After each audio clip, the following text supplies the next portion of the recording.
Будь осторожен с теми, кого называешь друзьями. Человек редко бывает тем, кем кажется.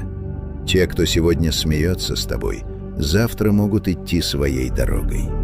Истинная сила не в поддержке толпы, а в способности стоять одному, полагаясь на себя.